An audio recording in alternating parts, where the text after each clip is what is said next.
욥기서 30장 1절에서 15절까지 말씀을 봉독해 드리겠습니다. 그러나 이제는 나보다 젊은 자들이 나를 조롱하는데 그들의 아버지들은 내가 경멸하여 내 양떼를 지키는 개들과 함께 지내게 하였을 자들이니라.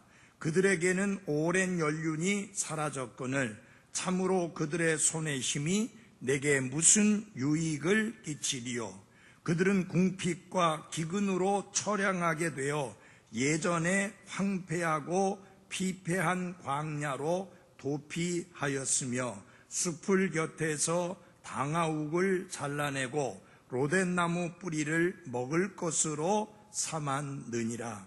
그들이 도둑을 쫓듯이 그들을 쫓으며 소리를 지르므로 그들이 사람들 가운데서 쫓겨나 골짜기의 벼랑과 땅굴과 바위 속에서 거하며 숲풀 사이에서 나귀처럼 울고 쇠기풀 밑에 함께 모였느니라. 그들은 어리석은 자들의 자식들이요 참으로 비천한 자들의 자식들로서 흙보다도 천한 자들이었노라. 그런데 이제 내가 그들의 노래가 되고 참으로 그들의 웃음거리가 되었으며 그들이 나를 몹시 싫어하여 나를 떠나 멀리 도망하고 내 얼굴에 침 뱉기를 마다하지 아니하는도다. 그분께서 나를 매신 줄을 푸셔서 나를 괴롭게 하심으로 그들도 내 앞에서 굴레를 풀었도다. 내 오른쪽에서 젊은이들이 일어나서 내 발을 밀어제치며 나를 치려고 자기들의 멸망의 길들을 쌓아 올리고 그들이 내 길을 망치며 내 재앙을 재촉하거니와 그들에게는 돕는 자가 없도다. 물들이 넓게 밀려드는 것 같이 그들이 내 위에 임하며 황폐함 속에서 내 위로 굴러왔도다. 두려움이 내게 엄습하며 그들이 내 혼을 바람같이 뒤쫓으니 내 번영은 구름같이 사라지는 도다. 아멘. 기도하겠습니다. 우리의 찬양과 존귀와 영광을 받으시기에 합당하신 아버지 하나님, 이 저녁에 이미 우리가 드린 찬양을 통해서 영광을 받으셨는데 이 시간에는 선포되는 하나님의 말씀을 통해서 우리가 이 말씀 앞에 합당한 응답과 반응과 아멘으로 화답함으로 인하여 하나님께 영광 돌리게 하옵소서. 특별히 아버지 하나님, 영적으로 강건한 그리스도인들이 되게 해주시고 남자답게 강건하여 말씀과 주님 안에 굳게 서서 결코 이 세상의 그 어떤 것에 의해서도 좌우되거나 흔들림이 없이 견고한 그리스도인으로 굳게 설 수 있도록 한 분 한 분들을 붙들어 주시옵기를 기도합니다. 또한 아버지 하나님, 하나님의 은혜 가운데 2018년 한 해가 저물어 갑니다. 지금까지 지내온 거 주님의 크신 은혜입니다. 남은 시간들도 주님의 크신 은혜 가운데 잘 지내게 될 것을 믿고 감사드리며 새해를 맞으면서 우리 마음 속에 주님을 향한 새로운 결단들이 있게 해주시고 주님의 영광을 위하여 아름다운 결심들을 할 수 있도록 인도해 주옵소서. 아버지 하나님, 사랑하는 성도들 가운데 그 몸이 불편해서 계속적인 치료를 받는 분들도 있습니다. 또한 이제 힘들고 어려운 항암 치료를 받는 분도 있습니다. 치료받고 있지만 그 치료가 극히 미미하여서 좀 더 힘드신 분들도 있습니다. 어떤 형편에 있든지 간에 하나님께서 헤아려 주시고 저들을 치료해 주심으로 인하여서 강건해짐으로 인하여 더욱 건강한 가운데 주님을 잘 섬길 수 있게 해 주옵소서. 아버지 하나님께서 한 분 한 분들의 삶 속에 영적인 필요를 하나님의 말씀을 통해서 풍성하게 채워주시고 그리고 개인적인 생활과 자영업 하는 데 있어서 필요로 하는 모든 도움의 손길들을 하나님의 풍성하심에 걸맞게 베풀어 주옵소서. 예수님 이름으로 기도했습니다. 아멘.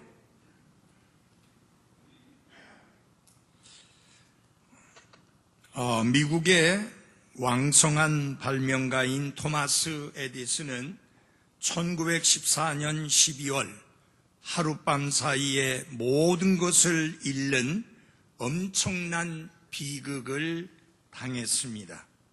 그의 실험실과 실험 자재들이 화재로 다 타버렸고 망가져버리고 말았습니다. 그가 진행하고 있던 그 모든 것들이 전부 파괴되어 버리고 말았던 것입니다. 심지어는 거의 100만 달러에 해당하는, 오늘 우리의 돈으로 계산한다면 11억이 넘는 그런 거액의 설비들이 하루 저녁에 사라져버리고 말았습니다.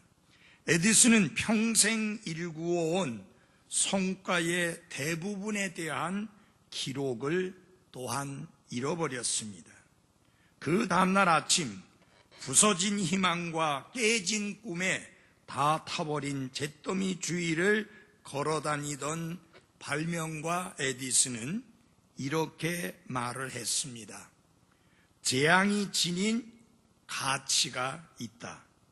우리의 모든 실수가 다 타버린 것이다. 이제 우리는 새롭게 시작할 수 있다. 라고 말했습니다. 그리고 결국 그는 해내게 되었습니다. 욥은 토마스 에디슨처럼 엄청난 개인적 손실을 경험하였습니다. 아니, 에디슨보다 훨씬 더 비참한 경험을 했습니다. 두 사람 모두 거의 예상치 못한 상태에서 귀중한 개인적 자산을 다 잃어버렸습니다. 그렇지만 욥이 에디슨보다 더 비극적인 것은 욥은 돈뿐만이 아니라 자식들과 그리고 본인의 건강까지도 잃었다고 하는 것입니다. 하지만 이 비극적인 재앙에도 불구하고 욥은 초반에 하나님께 대한 확실한 믿음으로 응답함으로 우리 모두에게 좋은 본과 간증을 끼친 것을 볼 수 있습니다. 우리 다 같이 욥기 1장을 찾아보십시다. 욥기 1장 20절입니다. 이에 욥이 일어나 자기의 겉옷을 찢으며 머리를 밀고 땅에 엎드려 무엇하며 경배하며 자신의 재산을 다 잃어버리고 자신의 10명의 자식들을 다 잃어버린 상황 속에서 욥이 보인 반응이 무엇이었습니까? 엎드려 하나님께 경배를 드린 것입니다. 그리고 21절에 이르되 내가 내 어머니 태에서 벌거벗고 나왔은즉 또한 벌거벗은 채 그리로 돌아가리라. 그 다음 한번 같이 읽읍시다. 시작. 주신 분도 주시오 가져가신 분도 주시니 주의 이름이 찬송을 받을지어다 하고, 이 모든 것을 주신 분이 하나님이시오 가져가신 분도 하나님이시니 하나님이 찬송을 받으실지어다 라고 했습니다. 그뿐만 아니라 22절에 보면 이 모든 일에서 재산을 하루아침에 다 잃어버리고 10명의 자식들을 하루아침에 다 잃어버린 그 모든 일에서 욥이 죄를 짓지도 아니하고 어리석게 하나님을 비난하지도 아니하였더라. 아멘. 이것이 욥이 보인 초반의 반응입니다. 그 다음에 2장 10절을 보아주십시오. 욥의 아내가 욥에게 이런 말을 합니다. 이에 그의 아내가 그에게 이르되 당신이 아직도 당신의 순전함을 지키느냐? 하나님을 저주하고 죽으라 하되. 이런 재앙 속에서 이제는 당신의 건강마저도 상해버린 상황 속에 아직까지도 신앙의 그 순수함을, 그 순전함을 지키려고 하느냐? 그러지 말고 하나님을 저주하고 죽어라. 이게 사랑하는 아내가 내뱉어야 될 말입니까? 그 말에 대하여 욥이 이렇게 대답합니다. 그가 그녀에게 이르기를 당신이 어리석은 여자들 중에 하나가 말하듯 말하니 무슨 까닭이냐? 그 다음에 같이 읽겠습니다. 시작. 우리가 하나님의 손에서 좋은 것을 받으며 또 나쁜 것을 받지 아니하겠느냐 하고, 이 모든 일에서 욥이 자기 입술로 죄를 짓지 아니하니라. 그는 초반에 재산을 하루아침에 잃어버리고 10명의 자식을 하루아침에 잃어버리고 심지어 자신의 건강까지도 상하고 보기에도 끔찍한 모습으로 바뀌어졌지만, 그럼에도 불구하고 욥이 이 모든 일에서 자기 입술로 뭐를 짓지 아니하였다? 죄를 짓지 않았다. 하나님께 원망하고 하나님을 비난하고 하나님을 저주하고 하나님을 욕하지 아니했다라고 하는 것입니다. 그러나 세 친구들이 와서 계속해서 욥을 공격하고 그 다음에 욥을 힘들게 하고 괴롭게 함으로 인하여 욥의 믿음은 흔들렸고 고통이 그의 마음을 지배하게 되자 욥은 쇠약하고 상한 마음으로 하나님 앞에 자신의 마음을 토해놓는 그런 모습이 바로 욥기 30장의 내용입니다. 욥은 심지어 죽음을 통해서라도 그 고통의 현실에서 벗어나기를 원할 정도로 굉장히 힘들고 고통스러운 상황 속에 있었습니다. 그러나 어떤 구원의 손길도 욥에게 임하지 아니했고 욥의 고통을 덜어주는 그 어떤 것도 없었던 것이 욥의 현실이었습니다. 이 욥기 29장에서는 욥이 한때는 나이가 든 원로들에게서조차도 존경을 받는 자였다고 그렇게 말을 했는데, 이제는 모든 것이 바뀌었습니다. 30장에서는 욥이 자신의 슬픈 상황을 한탄하고 있는 모습이 나오고 있는데요. 이것은 욥의 비참함의 깊이를 보여주기 위해서 사탄이 공격하기 이전과 지금의 상황을 대조해 보여준 것이라고 말씀드릴 수가 있습니다. 30장에서 욥은 그가 병이 걸리기 이전의 나날과는 현격히 다른 현재의 고통스러운 상황을 그가 내뱉으며 매우 슬퍼하고 있는 모습이 여기 욥기 30편의 내용입니다.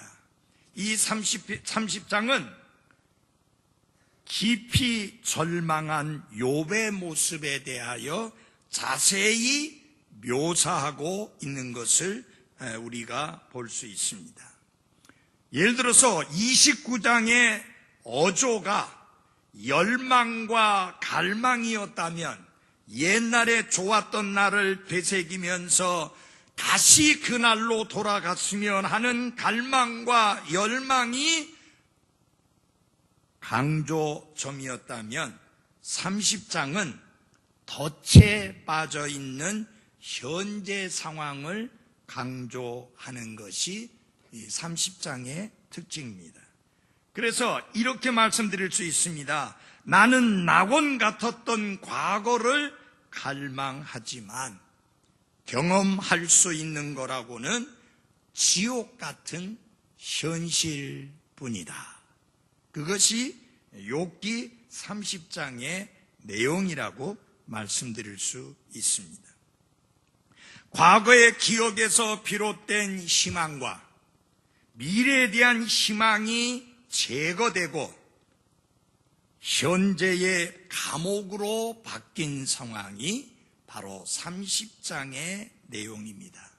이 30장의 암울한 분위기를 자아내는 아주 중요한 단어가 있고 그 중요한 말로 시작이 되어지는데 그것은 무엇이냐면 그러나 이제는 이라는 단어입니다. But now, 그러나 이제는. 이것은 무엇을 말하느냐? 욥기 29장에서는 그가 지난날 과거에 누렸던 영광을 말씀하면서 그때로 다시 돌아갔으면 그때를 갈망하고 열망하는 내용이 29장에 있는데 그런 열망과 갈망에도 불구하고 그러나 이제는 그런 것과는 전혀 상관없이 그의 상황이 너무 비참하고 너무 고통스럽고 너무 힘들다고 하는 것이 바로 30장의 내용입니다. 그래서 30장에서는 욥이 처한 상황이 29장에서의 형통한 삶하고는 아주 대조적인 그런 모습인 것을 보여주고 있는 것입니다. 그래서 우리는 이 욥의 모습을 보면서 이런 생각을 가질 수 있습니다. 나중에 욥이 그런 말을 합니다마는 왜 나에게 이런 일이? 라는 질문을 던지게 됩니다. 예를 들어서 여러분이 생각지 않게 상당히 위중한 질병을 가지고 있다고 하는 진단을 받게 될 때 여러분의 마음속에는 왜 나에게 이런 일이? 라는 그런 질문이 떠오르게 될 것입니다. 또 전혀 생각지 않게 내가 잘못한 것도 없는데 억울하게 공격을 당하고 비난을 당하게 될 때 우리는 우리 스스로에게 이런 질문을 던지게 됩니다. 왜 나에게 이런 일이? 라는 질문을 던지게 되는 것입니다. 잘 되는 것 같았는데 내가 하는 자영업이 뒤틀어지고 잘못되고 힘들어지고 심지어는 망할 수 있는 그런 위험까지 놓여지게 되면 우리는 우리 스스로에게 또 질문을 던지게 됩니다. 왜 나에게 이런 일이? 라는 질문을 던지게 됩니다. 그래서 오늘 저녁에는 왜 나에게 이런 일이? 라는 제목으로 말씀을 전하겠습니다. 여기 그 욥의 삶을 보게 되면 사회적으로 존경을 받던 욥이 반대로 사회적으로 멸시를 당하는 모습이 1절로부터 15절 말씀에 다양하게 나타나고 있습니다. 첫 번째로 욥은 이렇게 말합니다. 젊은 자들이 나를 조롱했다. 여기서 아주 강조한 것 중에 하나가 나보다 젊은 자들이 나를 조롱했다라는 말씀입니다. 우리 1절 한번 같이 봐주시기 바랍니다. 함께 읽어볼까요? 시작. 그러나 이제는 나보다 젊은 자들이 나를 조롱하는데 그들의 아버지들은 내가 경멸하여 내 양떼를 지키는 개들과 함께 지내게 하였을 자들이니라. 여기 욥을 조롱하는 자들에 관한 매우 중요한 사실 중에 하나가 무엇이냐 하면 자기보다 젊은 자들이 나를 조롱했다라고 하는 것입니다.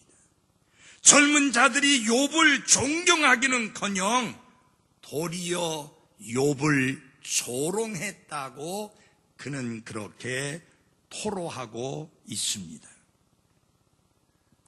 욥은 큰 존귀함 속에서 살았었습니다.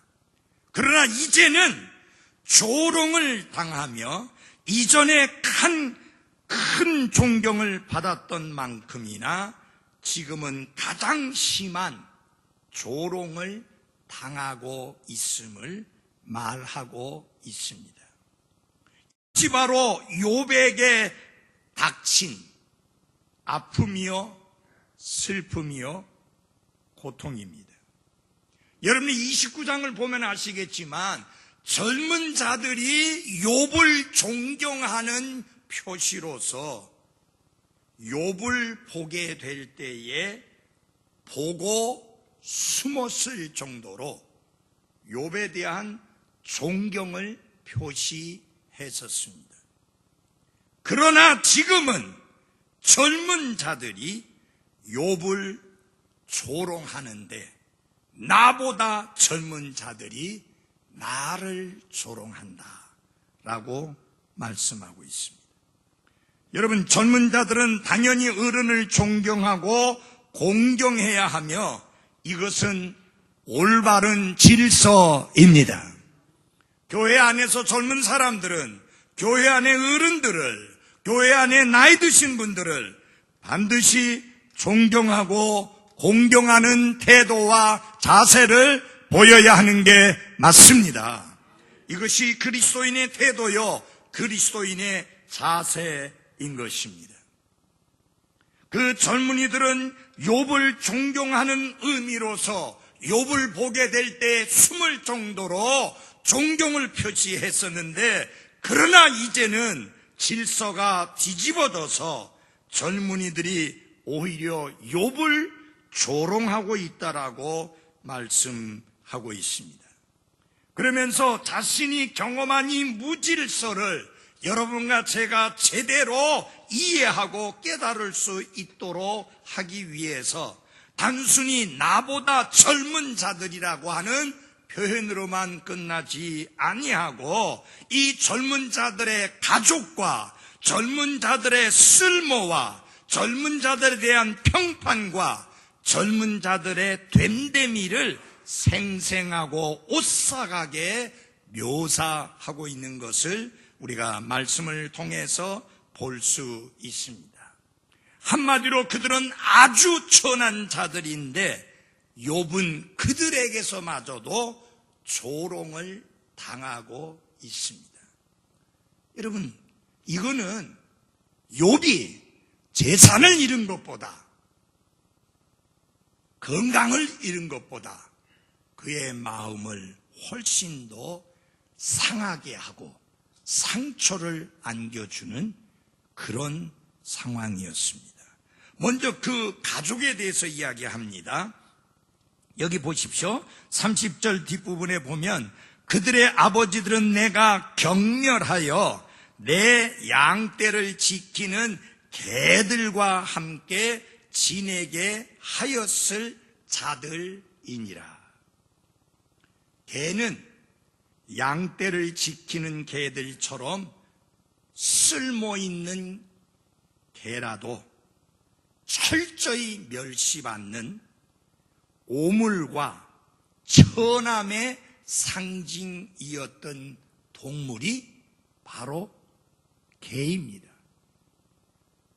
성경을 보시게 되면 개는 우리나라 사람들이 그렇게 예뻐하고 좋아하고 사랑스러워할 만한 그런 대상이 아니라 더러움과 그리고 천함의 상징이었던 동물이 뭐라고요?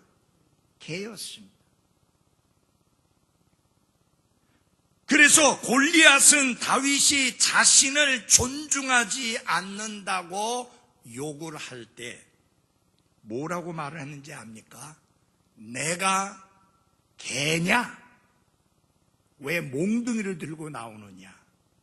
그렇게 그 다윗을 비난했던 것을 볼 수 있습니다. 자신을 존중하지 않냐고 멸시하고 업신여길 때 뭐라고 하느냐? 나를 개로 알고 나를 개처럼 대하느냐? 라고 그렇게 성경에는 표현이 되어 있습니다. 여기 욥은 이렇게 이야기합니다. 이 나를 조롱하는 젊은 자들의 아버지들은 욥의 양떼를 지키는 개들과 함께 지내게 하였어야 할 그런 사람들에 불과하다. 그래서 그 가족에 대해서 말하면서 그 아버지의 그 아들이라고 하는 의미로 그들의 성품이나 그들의 행위가 형편없는 경멸을 당해야 마땅할 사람들이라는 의미로 이 젊은이들의 아버지들을 언급하고 있는 것입니다. 사랑하는 그리스도인 여러분, 우리 부모된 여러분들은 자녀들 앞에서나 다른 사람들 앞에서 좋은 본을 보여주어서 그 아버지의 그 아들이라는 말을 써가며 비난과 공격을 받는 대상이 되어서는 안 됩니다. 부전자전이라는 그 단어를 쓰게 될 때는 그 아버지가 훌륭하더니 아들도 훌륭하다고, 그 아버지가 믿음이 좋더니 아들도 믿음이 좋다고, 그 아버지가 주님을 잘 섬기더니 아들도 주님을 잘 섬긴다고, 그 아버지가 교회 안에서 신실하게 교회에서 주님을 잘 섬기더니 그 아들 또한 교회에서 신실하게 주님을 섬긴다고 말할 수 있는 그런 어른들이 돼야 합니다. 아버지가 술에 취해 있고 담배에 쪄들어 있고 잘못된 습관에 쪄들어 있어서 그 아버지의 그 아들이라고 하는 말을 듣게 해서는 안 된다고 하는 것입니다. 지금 욥이 이 말을 사용하는 이유는 무엇이냐? 그 젊은 자들이 그렇게 무례하고 그렇게 못되고 그렇게 천박하게 구는 이유가 뭐냐? 그 아버지가 그러하기 때문에 아들 또한 그러하다라고 하는 것을 말하려고 하는 것입니다. 욥은 실제로 그들을 양떼를 지키는 개들과 함께 지내게 하는 그런 것을 하지 않았습니다. 만약 그들이 욥의 집에서 일할 수 있게 해달라고 간청을 한다면 그 정도 대우밖에 해줄 수 없는 그런 사람들이다 라는 뜻입니다. 내가 존경할 만한 대상이 아니라 경멸할 대상이다, 그런 뜻입니다. 여러분 잘 보십시오.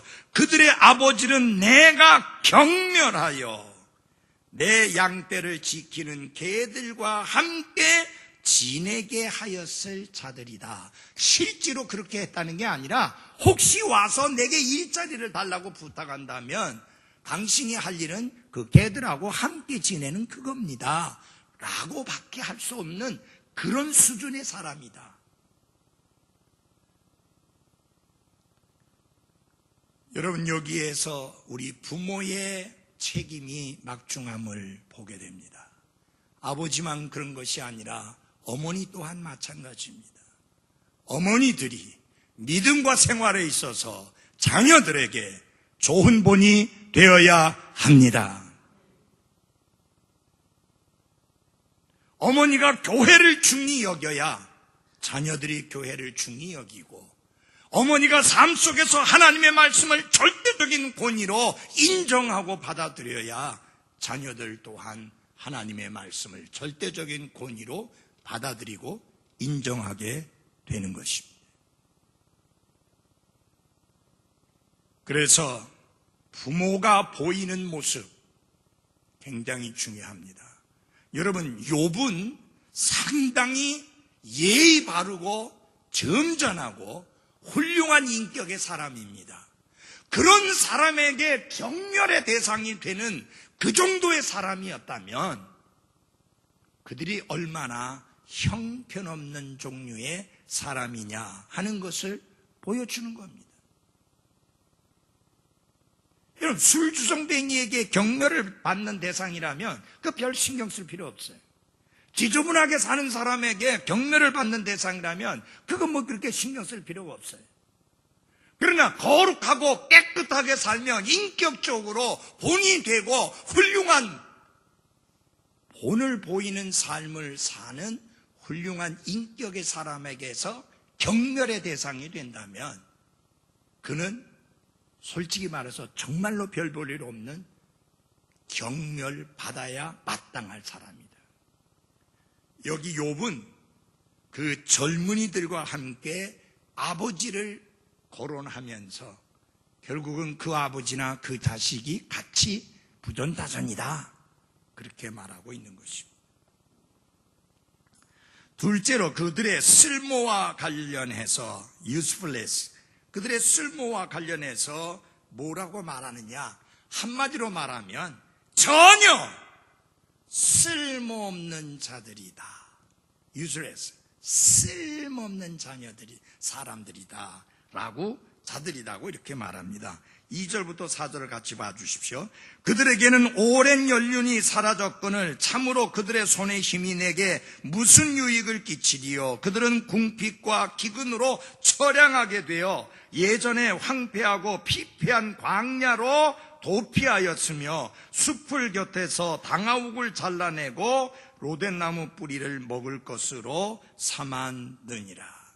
이 사람들은 기력도 없고 전혀 쓸모가 없다는 것입니다. 그래서 그들은 고용이 불가능한 사람들이라는 말이요, 욥이 그들의 지혜를 총동원한다고 해도 활용할 수 없는 쓸모없는 사람들이라는 뜻입니다. 그래서 욥은 그들의 손의 힘이 내게 무슨 유익을 끼치리요, 그들에게서 긍정적인 생산성을 전혀 기대할 수 없다는 겁니다. 남자로서의 활기를 잃어버린 사람들이라서 아무짝에도 쓸모가 없는, 유익이 없는 사람이다, 그런 뜻입니다. 사랑하는 그리스도인 여러분, 여러분과 저는 어디에 가든지 쓸모있는 사람이 돼야 됩니다.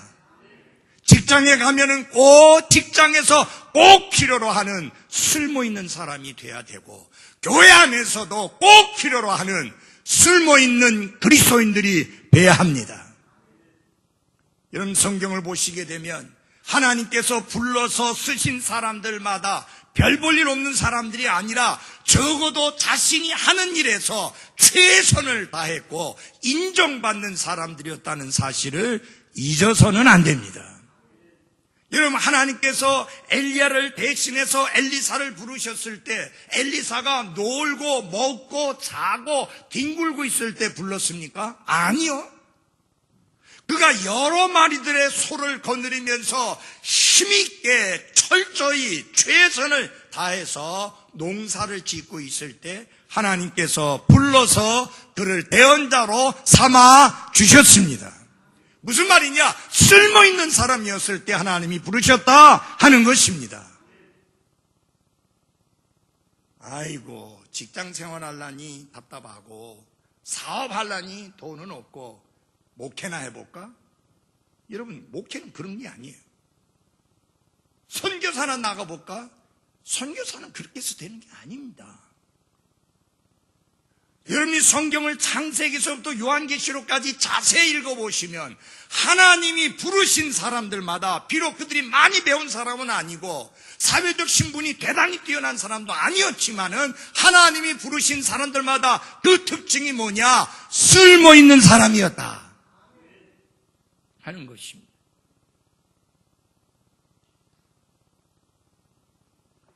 예수님께서 베드로와 야고보와 요한을 불렀을 때 어떤 사람들은 고기를 잡고 있을 때였고 어떤 사람들은 그물을 깁고 있을 때 주님이 그들을 불렀습니다. 마태는 세관에서 열심히 일하고 있을 때 예수님께서 불렀습니다. 누가는 사도 중에 하나는 아니었지만은 그러나 그가 주님께 귀하게 쓰임받은 이유가 무엇이냐? 의사였고 의사로서의 자기 일을 최선을 다해서 감당하고 있었을 때에 쓸모있는 사람이었을 때 주님께서 그를 불러서 쓰셨다고 하는 사실입니다. 그러므로 사랑하는 그리스도인 여러분, 우리는 하나님이 쓰시기에 쓸모있는 사람이 되어야 되고 사회가 우리를 요구하기에 쓸모있는 사람들이 되어야 합니다. 빌빌 놀거나 아무 하는 일 없이 그저 시간을 때우고 뒹굴고 있는 그런 게으른 삶을 살아서는 안 되고 하나님 앞에 쓸모있는 사람이 되어야 된다. 여기 욥은 말합니다. 그들의 손의 힘이 내게 무슨 유익을 끼치리요? 그들에게서 전혀 긍정적인 생산성을 기대할 수 없다. 그 말입니다. 그뿐만 아니라 궁핍과 기근으로 처량하게 되어서 황폐하고 피폐한 광야로 도피하고 숲을 곁에서 로된 나무 뿌리를 먹을 것으로 삼고 생활했다. 무슨 말이에요? 현실 도피주의자들이에요. 여러분, 오죽하면은 로된 나무 뿌리를 먹을 것으로 삼습니까? 가장 가난하고 가난의 극치가 뭐냐? 나무 뿌리를 먹는 겁니다. 옛날에 그랬잖아요. 이북에서 많이 지금도 그러고 있잖아요. 그들은 정말로 애를 써도 먹을 것이 없어서 그렇다고 하지만 오늘날 여러분 노숙자들 그들이 그렇게 거지처럼 구걸하듯이 아침마다 가서 공짜로 밥 주는 데 가서 서서 먹어야 될 이유가 전혀 없습니다. 그들을 위한 쉼터가 있습니다. 거기 들어가면 따뜻한 밥 먹을 수 있고 따뜻하게 잘 수 있습니다. 안 가요. 왜? 시간 맞춰 일어나고 시간 맞춰 일 나가고 시간 맞춰 들어오고 시간 맞춰서 자는 거 싫다 그 말이에요. 그런 규율, 그런 규칙, 그런 질서 싫다는 거예요. 그러니까 그렇게 살 수밖에 없는 거예요. 그럼 미국에서도 노숙자들이 많은데 고속도로에서 이렇게 쭉 빠져나오다 보면 반드시 거기는 보면 사람들이 이렇게 이 팻말을 들고 이렇게 서 있습니다. 도와달라고. 여러분, 그들이 그렇게 살아야 될 이유가 없어요. 미국은 일하고자 하면 누구든지 일할 수 있는 나라예요. 우리나라도요, 지금도 힘든 일 하려고 하면 얼마든지 할 수 있어요. 문제는 편안하게 앉아서 일은 조금 하고 돈은 많이 받으려고 하니까 직장이 없는 거죠. 여러분, 젊은 애들이 뭐 직장 없다고 그러는데 그것도 안 맞는 소리예요. 편하게 살려고 하니까 일은 쥐꼬리만큼 하고 돈을 엄청나게 많이 받고 싶고 대기업만 직장이라고 생각하는 그런 것 때문에 여러분, 그렇게 힘들게 들어가도 40 넘으면 다 쫓겨나다네 대부분이. 왜 그렇게 사느냐? 지금 이 사람들이 왜 그렇게 사느냐? 게을러서 그런 거예요. 삶의 질서가 잘못되어 있어서 그런 거예요. 아버지가 그러니까 자식 또한 마찬가지다 그 말이에요. 우리 성애가 상담교사로서 학교에서 근무하고 있는데 애들을 상담해 보면 그 엄마 아버지가 일 안 하고 그냥 그러니까 뭐 몇 달 일하고 그 다음에 뭐라고 그래요? 무슨 돈 주는 거 있다며요? 얼마 일하고 나면 실업 급여 그거 받아가지고 살다가 또 이제 돈 이제 뭐 안 나올 것 같으면 또 가서 일하다가 애들이 한다는 소리가 우리 힘써 공부할 필요 없어요. 그렇게 편하게 살면 되는데 왜 애써 공부해야 돼요? 그게 바로 그 아버지의 그 아들이고 그 엄마의 그 딸이에요. 지금 이 말씀의 내용이 그 내용이에요. 그들이 왜 그 숲풀에 가서 나귀처럼 울고 그렇게 로대나무 뿌리를 먹을 것으로 삼으며 살아야 하느냐. 그렇게 살고자 했기 때문에 그런 거예요. 성경은 우리가 게으르지 말라고 하고 마음에 불을 품고 열심히 섬기라고 합니다. 교회 안에서만 그렇게 섬기는 게 아니라 밖에 나가서도 그렇게 열심히 부지런히 해야 하는 것입니다. 그 다음에 셋째로 이 평판에 대해서 이야기합니다. 여러분 평판이 굉장히 중요합니다. 그리스도인으로서 여러분은 어떤 평판을 듣습니까? 목사로서 나는 어떤 평판을 듣고 있는가? 하나님의 사람으로서 사역자로서 나는 어떤 평판을 듣고 있는 사람인가? 그 평판이 굉장히 중요한 거예요. 아멘? 굉장히 중요한 거예요. 평판, reputation 굉장히 중요한 거예요. 그 평판이 어떤지 한번 보십시오. 5절 6절입니다. 같이 읽겠습니다. 시작. 그들이 도둑을 쫓듯이 그들을 쫓으며 소리를 지르므로 그들이 사람들 가운데에서 쫓겨나 골짜기의 벼랑과 땅굴과 바위 속에서 거하며 숲풀 사이에서 나귀처럼 울고 쇠기풀 밑에 함께 모였느니라. 하도 이 사람들이 거친 사람들이요, 추잡한 사람들이요, 사악한 사람들이요, 고추장스러운 짐과 같은 사람들이었기 때문에, 인간 쓰레기 같은 사람들이었기 때문에 사람들이 이들을 무엇으로 여겼느냐? 저거는 인생 쓰레기요, 삶을 갉아먹는 도둑들이다.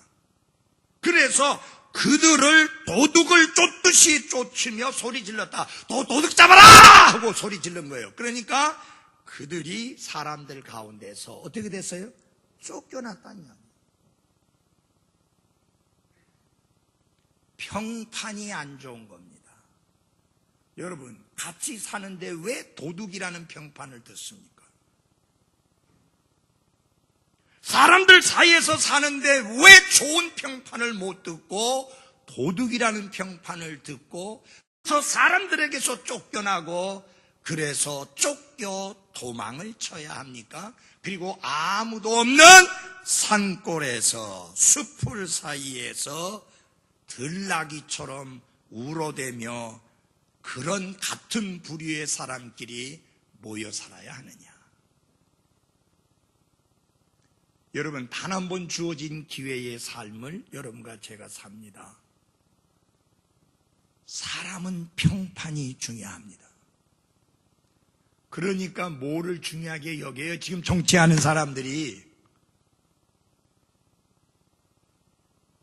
뭐라고 그래요? 몇 퍼센트 내는 거. 지지도. 그죠? 지지율. 그거 떨어지면 왜 신경 써요? 그게 바로 그들에 대한 평판이기 때문입니다. 여러분과 저는 정치가가 아니에요. 그런 거 신경 꺼도 돼요. 근데 여러분과 저는 그리스도인이에요. 하나님의 백성이에요. 거룩한 성도예요. 성도로서, 하나님의 백성으로서, 그리스도인으로서 나는 어떤 평판을 듣는 그리스도인, 성도, 하나님의 백성인가? 이거 아주 중요한 이야기. 이 사람들은 평판에 관한 한 도둑이었어요. 도둑놈이라는 평판을 들었어요. 다 같이 요한 3서를 열어주시기 바랍니다. 요한 3서 9절입니다.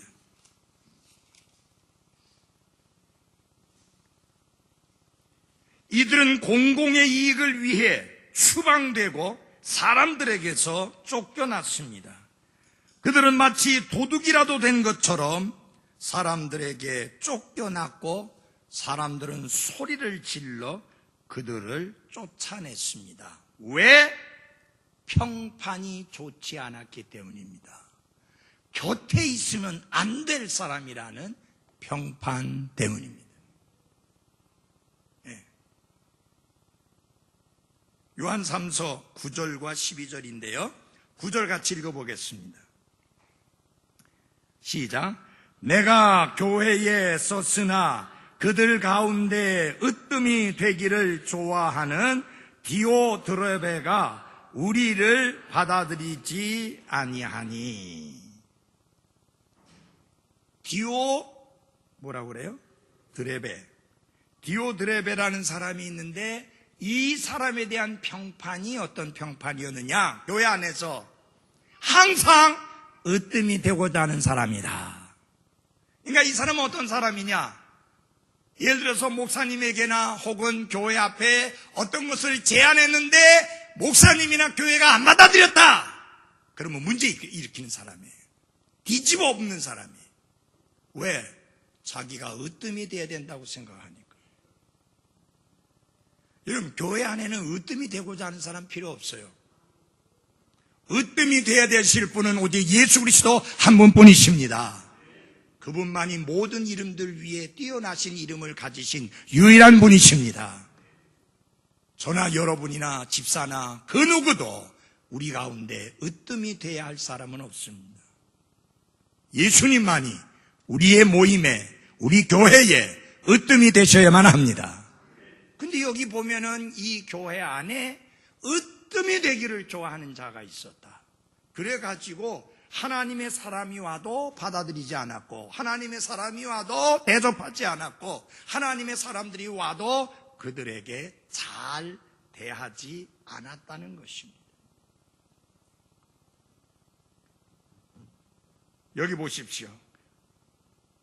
그가 악한 말들로 우리를 헐뜯고도 그것으로 만족하지 아니하며 자신도 형제들을 받아들이지 아니하고 받아들이고자 하는 자들도 금하여 그들을 어떻게 해요? 교회에서 내쫓는도다. 이때 당시에는요, 순례 설교자들이 많이 있었습니다. 이 순례 설교자들이 왔을 때 당연히 받아들여줘야 되는데 안 받아들였을 뿐만 아니라 받아들이는 형제들조차도 공격을 하고 심지어 교회에서 내쫓았다. 아주 나쁜 평판을 가지고 있는 사람입니다.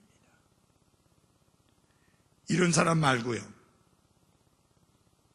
데메드리오 같은 좋은 평판을 가진 사람이어야 합니다. 우리 12절을 다 같이 큰 소리를 읽겠습니다. 시작. 데메드리오는 모든 사람에게서와 진리 그 자체에게서 좋은 평판을 받았고 참으로 우리도 증언하노니 너희는 우리의 증인이 참된 줄 아느니라. 아멘. 여기 중요한 게 뭐냐면 모든 사람에게서 좋은 평판을 받았다. 근데 그보다 더 중요한 게 뭐냐? 진리에게서 좋은 평판을 받았다. 말씀을 통해서 점검해 보아도 그는 좋은 평판을 받을 만한 사람이었다라는 뜻입니다. 사람들만 그를 훌륭한 사람으로 좋게 평가해 준 게 아니라 진리가, 말씀이, 성경이 그를 좋게 평판해 주었다라는 이야기입니다. 여기 욥을 조롱하던 그들은 사회의 깊이 집단이었습니다. 그래서 사람들 가운데서 쫓겨나서 짐승처럼 골짜기의 벼랑과 땅굴과 바위 속에서 살았습니다. 그리고 저들은 야생나귀처럼 부르짖었고 그 누구도 그들과 상종하려고 하지 않았기 때문에 그들은 쐐기풀 밑에 함께 모였습니다. 가까이 두고 싶지 않은 사람들이었습니다. 우리 그리스도인들은 그런 모습의 그리스도인들이 되지 않아야 합니다. 평판이 좋아야 합니다. 아멘? 굉장히 중요한 거예요. 마지막 하나만 더 말씀드리겠습니다. 됨됨이입니다. 완수네이처는 됨됨이가 좋아야 됩니다. 7절 같이 읽겠습니다. 7절. 우리 욥기로 다시 돌아가서 30장 7절과 8절입니다.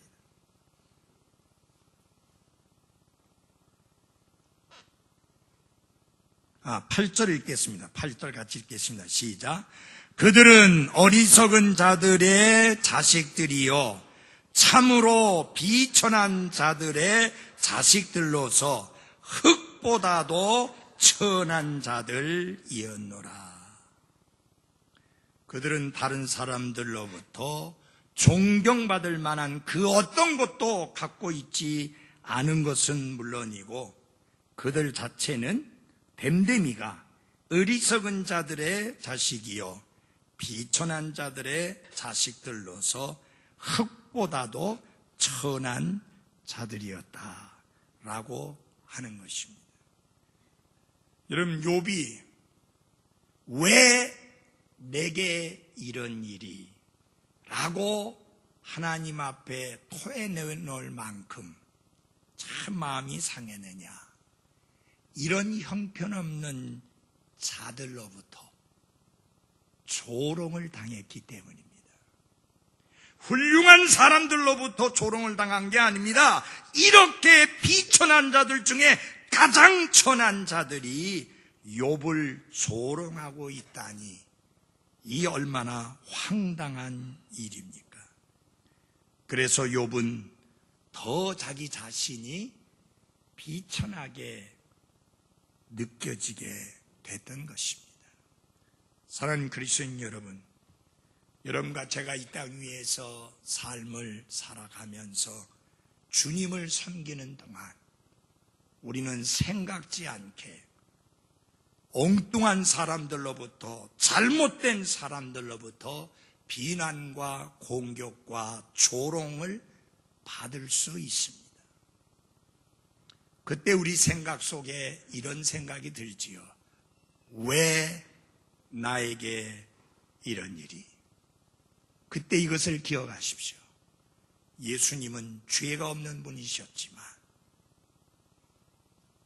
예수님은 우리가 당하는 것보다 훨씬 더 심한 조롱과 비웃음과 멸시와 공격을 받으셨다는 사실을 기억하고 그런 가운데서도 하나님께 찬양을 드리며 주님을 섬기는 삶을 신실하게 지켜나가는 나와 여러분이 되기를 바랍니다. 기도하겠습니다.